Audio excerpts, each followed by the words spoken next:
जय श्री कृष्णा, राधे राधे। आज मैं आपको बताऊंगी निर्जला एकादशी व्रत के बारे में। निर्जला एकादशी व्रत का महत्व क्या है, पूजा विधि क्या है और इस दिन कौन सी कहानी हमें सुननी चाहिए। हमारे सनातन धर्म में रखे जाने वाले तमाम व्रतों में निर्जला एकादशी का व्रत सभी मनोकामनाओं को पूर्ण करने वाला है। ज्येष्ठ शुक्ल पक्ष की एकादशी यानी कि निर्जला एकादशी पर किया गया व्रत और अनुष्ठान बहुत ही फलदायी होता है। इस दिन किए गए पूजन व दान पुण्य से अक्षय पुण्य की प्राप्ति होती है। मान्यता है कि भगवान विष्णु का आशीर्वाद दिलाने वाली सभी एकादशी व्रत में निर्जला एकादशी का व्रत सबसे कठिन होता है। मान्यता के अनुसार अगर आप साल की 24 एकादशी का व्रत नहीं कर पाते हैं तो इस एक एकादशी का व्रत करने मात्र से ही आप सारी एकादशियों का पुण्य कमा सकते हैं। सारी एकादशियों पर हिंदू धर्म में आस्था रखने वाले भगवान विष्णु की पूजा करते हैं और व्रत रखते हैं। मान्यता है कि इस दिन व्रत रखने, पूजा और दान करने से व्रती जीवन में सुख समृद्धि का भोग करते हुए अंत में मोक्ष को प्राप्त करता है। लेकिन इन सभी एकादशियों में से यह एक ऐसी एकादशी है जिसमें व्रत रखकर साल भर की सारी एकादशियों का पुण्य फल प्राप्त कर सकते हैं। यह जेठ मास के शुक्ल पक्ष की एकादशी है। इसे निर्जला एकादशी भी कहा जाता है। महर्षि वेद व्यास ने भीम को बताया था कि एकादशी का यह व्रत निर्जल रहकर करना होता है, इसीलिए इसे रखना काफ़ी कठिन होता है क्योंकि इसमें पानी पीने की मनाही होती है। और दूसरा, एकादशी उपवास को द्वादशी के दिन सूर्योदय के पश्चात खोला जाता है, इसीलिए इसकी समयावधि भी काफ़ी लंबी होती है। सभी व्रतों और उपवासों में निर्जला एकादशी को सबसे श्रेष्ठ माना जाता है, इसीलिए इस व्रत को पूरे यत्न से रखना चाहिए। व्रत करने से पहले भगवान विष्णु से प्रार्थना करनी चाहिए कि हे प्रभु, आपकी दया दृष्टि मुझ पर बनी रहे, मेरे समस्त पाप नष्ट हों। निर्जला एकादशी के दिन भगवान विष्णु की पूजा करें और एकादशी के सूर्योदय से लेकर द्वादशी के सूर्योदय तक अन्न व जल का त्याग करें। अन्न, वस्त्र, जूते आदि अपनी क्षमता अनुसार आप दान कर सकते हैं। जल से भरे हुए घड़े का भी इस दिन दान किया जाता है। घड़े का आप दान करें तो ध्यान रखें कि घड़े को कपड़े से ढककर दान किया जाता है। ब्राह्मण अथवा किसी गरीब जरूरतमंद को इस दिन मिठाई या दक्षिणा भी देनी चाहिए। इस दिन ओम नमो भगवते वासुदेवाय मंत्र का उच्चारण भी करना चाहिए। साथ ही अगर आप व्रत रख रहे हैं तो निर्जला एकादशी की कथा पढ़नी या सुननी चाहिए। इस दिन सुबह सूर्य को अर्घ्य देना चाहिए और शाम के समय तुलसी में एक घी का दीपक अवश्य जलाना चाहिए। जब भी भगवान विष्णु को भोग लगाएं तो उसके अंदर तुलसी दल अवश्य शामिल करें।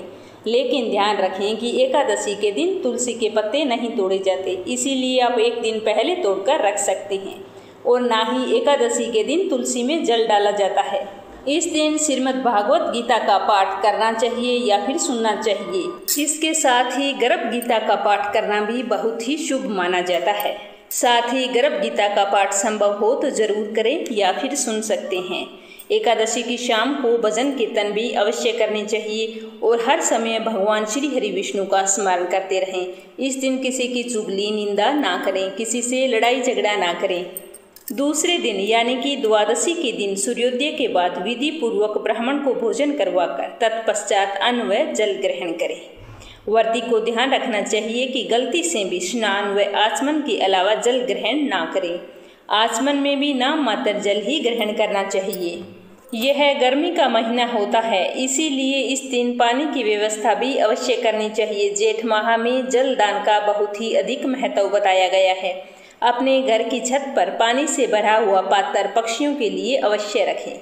साथ ही इस दिन श्री कृष्ण की उपासना भी करनी चाहिए। माता पिता और गुरु के चरण स्पर्श करें। श्री हरि विष्णु सहस्त्र नाम का पाठ करें। श्री राम रक्षा स्तोत्र का पाठ भी आप कर सकते हैं। इस दिन धार्मिक पुस्तकों का दान भी करना चाहिए।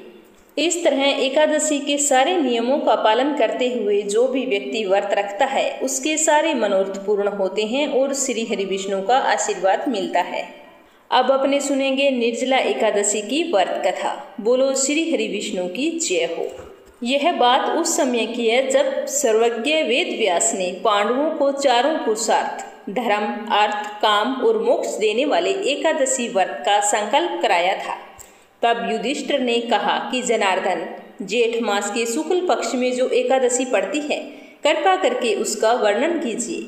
तो भगवान श्री कृष्ण ने कहा कि हे राजन, इसका वर्णन परम धर्मात्मा सत्यवती नंदन व्यास जी करेंगे, क्योंकि ये संपूर्ण शास्त्रों के ज्ञाता और वेद वेदांगों के पारंगत विद्वान हैं। तब वेद व्यास जी कहने लगे कि कृष्ण पक्ष और शुक्ल पक्ष दोनों पक्षों की एकादशी में अन्न खाना वर्जित होता है। द्वादशी के दिन स्नान करके पवित्र हो और फूलों से भगवान केशव की पूजा करे। फिर नित्य कर्म समाप्त होने के पश्चात पहले ब्राह्मणों को भोजन दे और उन्हें दान दक्षिणा देकर प्रसन्नचित मन से विदा करे। अंत में स्वयं भोजन करे।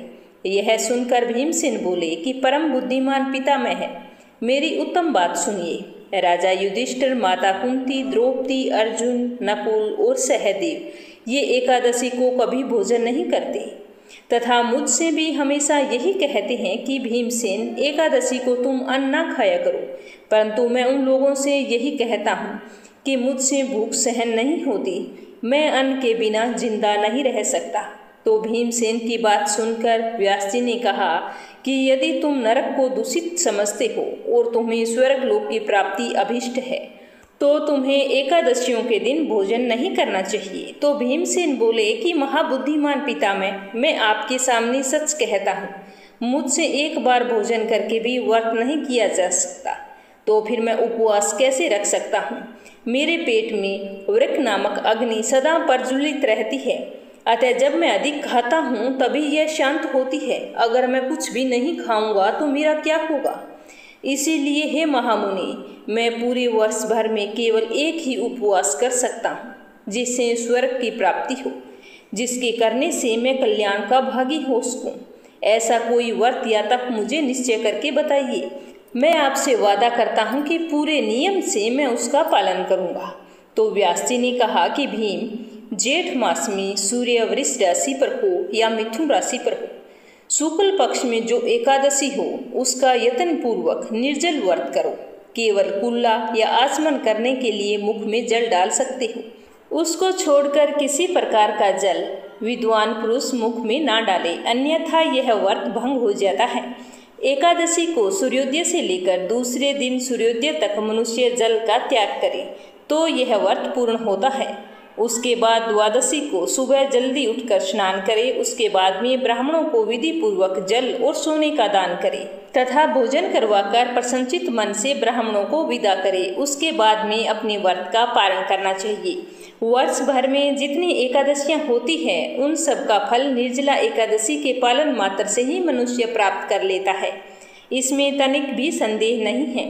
शंख, चक्र और गदा धारण करने वाले भगवान विष्णु ने मुझसे कहा था कि यदि मानव सबको छोड़कर एकमात्र मेरी शरण में आ जाए और एकादशी को निराहार रहे तो वह सब पापों से छूट जाता है। एकादशी व्रत करने वाले पुरुष के पास विशालकाय, विकराल आकृति और काले रंग वाले दंडपाशधारी भयंकर यमदूत नहीं जाते हैं। अंतकाल में पीताम्बरधारी सौम्य स्वभाव वाले, हाथ में सुदर्शन धारण करने वाले और मन के समान वेगशाली विष्णुदूत आखिर इस वैष्णव पुरुष को भगवान विष्णु के धाम ले जाते हैं।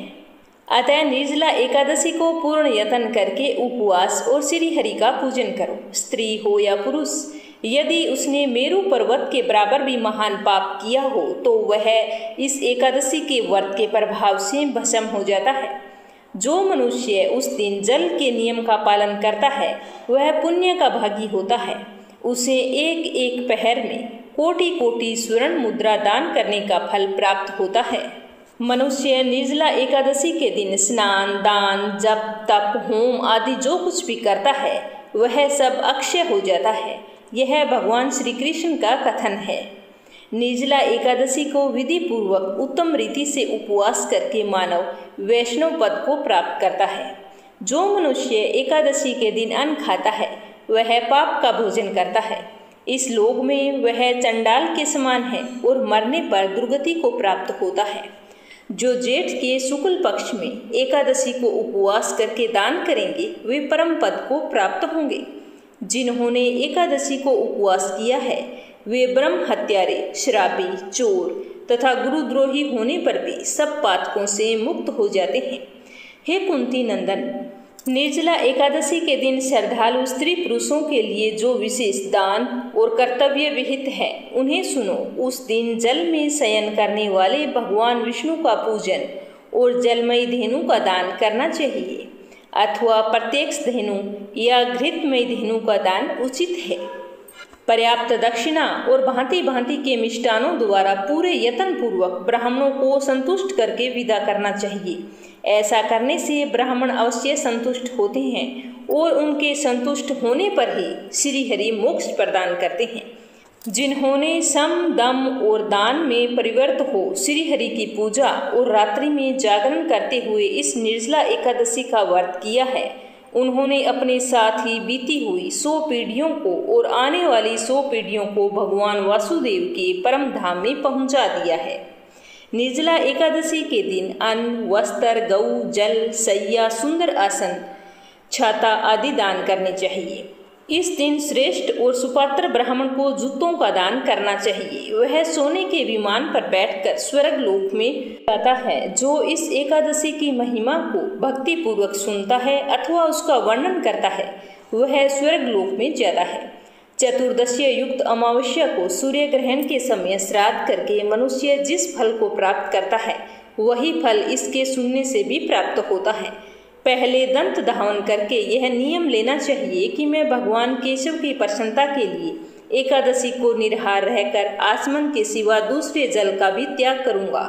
द्वादशी को देवेश्वर भगवान विष्णु का पूजन करना चाहिए। गंध, धूप, दीप और सुंदर वस्त्र से विधि पूर्वक पूजन करके जल के घड़े का दान करना चाहिए। जब भी जल के घड़े का दान करे तो उसे कपड़े से ढककर दान करना चाहिए।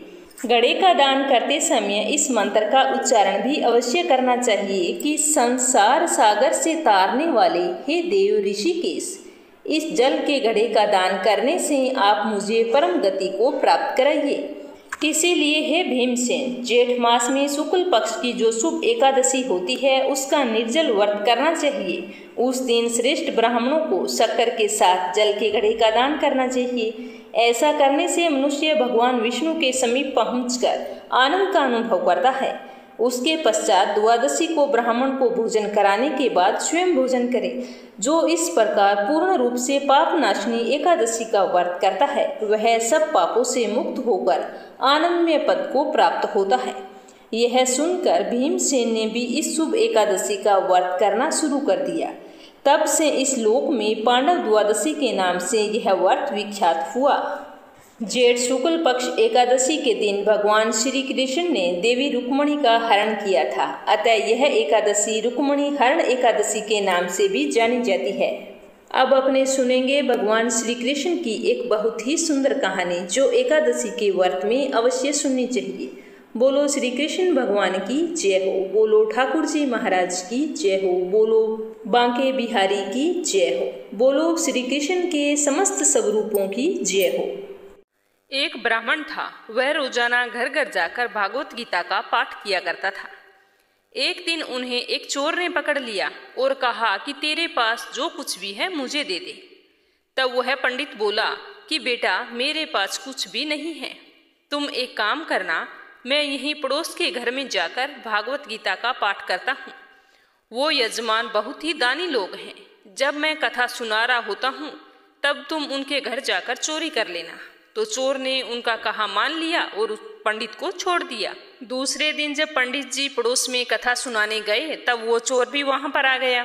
तब पंडित जी बोले कि यहाँ से मीलों दूर एक गांव है वृंदावन, वहां पर एक लड़का आता है जिसका नाम है काना। वो हीरा जवाहरतों से लदा रहता है। अगर कोई लूटना चाहता है तो उसको लूटो। वो रोज रात को उस पीपल के पेड़ के नीचे आता है जिसके आसपास बहुत सी झाड़ियां हैं। चोर ने ये सुना और खुशी खुशी वहां से चला गया। वो वहां से सीधे अपने घर गया और अपनी बीवी से बोला कि आज मैं एक काना नाम के बच्चे को लूटने जा रहा हूँ, मुझे रास्ते में खाने पीने के लिए कुछ सामान बांध कर दे दो।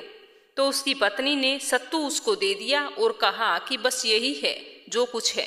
तो चोर ने कहा कोई बात नहीं, इतना ही काफी है। आज मेरा ये संकल्प है कि मैं आज उस काना को लूट के ही आऊंगा। वो पैदल ही पैदल टूटे चप्पलों से वहां से चल पड़ा। रास्ते में कान्हा का नाम लेते हुए अगले दिन शाम को जब वहां पहुंचा, जो जगह उसे पंडित जी ने बताई थी, अब वहां पहुंचकर उसने सोचा कि अगर मैं यहीं सामने खड़ा हो गया तो बच्चा मुझे देखकर भाग जाएगा, तो मेरा यहाँ आना बेकार हो जाएगा। इसीलिए क्यों न मैं पास वाली झाड़ी में छुपकर बैठ जाता हूँ। जैसे ही वो बच्चा आएगा तो उसे लूट लूंगा। ये सोचकर वो जैसे ही झाड़ी में घुसा तो झाड़ियों के कांटे उसके चुभने लगे। उस समय उसके मुंह से एक ही आवाज आई, कान्हा कान्हा। उसके सारे शरीर पर कांटे ही कांटे लग गए, पर उसके मुंह से सिर्फ यही आवाज निकल रही थी कि कान्हा आ जाओ, कान्हा आ जाओ, कान्हा। तो अपने भक्त की ऐसी दशा देखकर कान्हा जी चल पड़े। तभी रुक्मिणी जी बोली कि प्रभु आप कहाँ जा रहे हो, वो आपको लूट लेगा। तो प्रभु बोले कि कोई बात नहीं, मैं अपने ऐसे भक्तों के लिए लूट जाना तो क्या, मिट जाना भी पसंद करता हूँ। ठाकुर जी ने बच्चे का रूप धारण किया और आधी रात को वहां आ गए। और वो जैसे ही पेड़ के पास पहुंचे, चोर एकदम से बाहर आ गया और उन्हें पकड़कर बोला कि ओ कान्हा, तूने मुझे बहुत दुखी किया है। अब ये चाकू देख रहा है ना, अब चुपचाप सारे गहने मुझे दे दे, वरना मैं तुम्हें मार दूंगा। तो कान्हा जी ने हंसते हुए सारे गहने उसे दे दिए।